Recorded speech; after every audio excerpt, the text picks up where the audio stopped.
Sabe aquele momento que muda tudo? Em A Revolução dos Bichos, o clássico de George Orwell, esse momento foi um discurso, um único discurso. E é exatamente nesse momento crucial que acendeu a faísca da rebelião que a gente vai mergulhar hoje. Então, isso nos leva a uma pergunta, né? Uma pergunta que vai guiar toda a nossa conversa aqui. O que de fato é preciso para começar uma revolução? O cenário é a Fazenda do Solar. O dono, o Sr. Jones, como de costume, bebeu demais. Ele até tranca os galinheiros, mas sabe como é, acaba esquecendo das portinholas. E olha, no momento em que a luz da casa dele apaga, pronto! Uma agitação começa a tomar conta do lugar. É que tinha uma reunião secreta marcada. Certo. Vamos então para essa reunião. A primeira parte da nossa análise é justamente sobre esse encontro à meia-noite. E quem convocou todo mundo? O orador da noite? Ninguém menos que o velho major. Pensa num porco de 12 anos, premiado, uma figura imponente, sabe? Sábio, respeitado. Ele conta que teve um sonho muito estranho e sentiu que precisava, era quase um dever, compartilhar o que sabia antes de morrer. E o respeito por ele era tão grande, mas tão grande, que todos os bichos toparam perder uma horinha de sono só para ouvir o que ele tinha a dizer. E não deu outra, né? Vieram todos. O celeiro foi enchendo, com todos os moradores da fazenda, dos grandões aos pequenininhos. Cada um foi achando seu canto, se ajeitando do seu jeito, todo mundo na maior expectativa para saber o que o velho major tinha de tão importante para falar. E olha que plateio, hein? De um lado, você tinha o Golias, um cavalo de carga, gigante, forte pra caramba e super respeitado pela sua firmeza. Do outro, ali perto, estava o Benjamin, o burro mais velho da fazenda, conhecido pelo mau humor e por ser, bem, cínico com tudo. Quer dizer, são dois extremos, né, que já mostram bem como aquele grupo era variado. É interessante notar como eles se organizaram no celeiro, quase que instintivamente, sabe? Já dava pra ver uma certa hierarquia ali. Os porcos, espertos que são, foram logo pra frente, perto da plataforma. As galinhas subiram nas janelas, as ovelhas e as vacas ficaram mais para trás, cada um no seu quadrado, digamos assim. Ok, com todo mundo acomodado, o discurso começa. E é aqui que a gente entra na segunda parte, para entender como o Major constrói o argumento dele. Ele começa indo direto na ferida. Qual é, afinal, a vida de um animal? E o Major não enrola não, ele vai direto ao ponto. Começa com uma descrição, olha, brutalmente honesta da vida deles. Não tem nada de romantismo aqui. É a verdade nua e crua. Uma vida de miséria, de trabalho pesado e, para piorar, curta.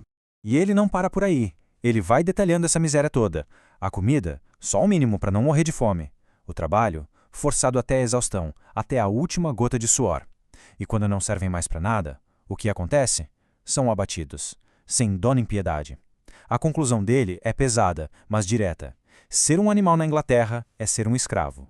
Mas aí o Major faz uma pergunta, e que pergunta! Ele basicamente desafia a ideia de que as coisas têm que ser assim. Ele joga no ar, escuta, será que a Terra é tão pobre assim? Será que ela não consegue sustentar todo mundo de um jeito decente? É a famosa pergunta para plantar aquela sementinha da dúvida na cabeça de todo mundo. E a resposta vem com tudo. Um sonoro não.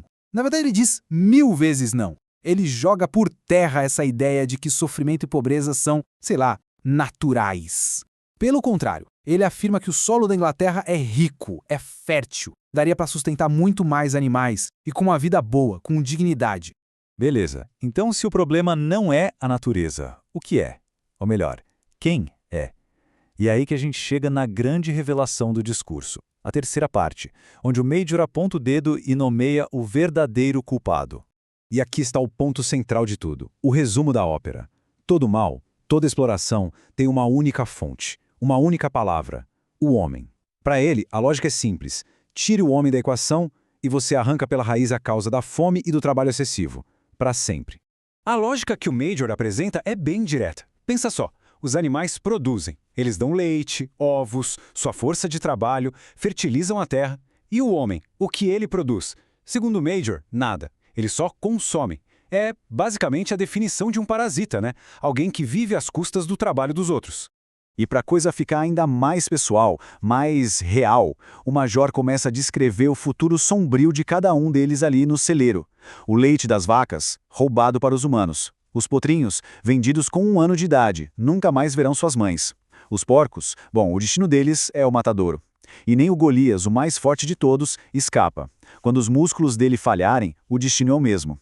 A mensagem é clara. No fim, ninguém escapa da faca.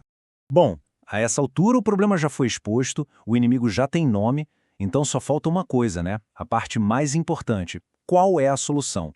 E é aí que a gente entra na parte final, no clímax do discurso. E a solução, segundo Major, é de uma lógica simples e muito poderosa. Se o homem é a causa de tudo, a solução é uma só. Livrem-se do homem. E pronto. A partir daí, tudo que eles produzissem seria deles. A promessa é tentadora. De uma hora para outra, eles poderiam ser ricos e, mais importante, livres. E então, ele finalmente diz a palavra. A palavra que resume tudo. Toda a raiva, toda a esperança, toda a solução em um único conceito. Revolução. Para fechar, o Major faz um chamado final. Uma convocação sem deixar nenhuma dúvida. Ele é honesto, diz que não sabe quando essa revolução vai acontecer, pode ser na semana que vem, pode ser daqui a 100 anos. Mas uma coisa ele sabe, e deixa como missão para todos: trabalhar. Trabalhar noite e dia, de corpo e alma, por um único objetivo: derrubar a raça humana. E é assim que termina o discurso. A semente da rebelião está sem dúvida nenhuma plantada. A promessa de um futuro melhor, com fartura, liberdade, igualdade, é linda. Mas a grande questão que fica no ar e com a qual a gente encerra é uma que a história já nos fez várias vezes. Será que toda revolução realmente entrega o que promete? Fica aí a reflexão.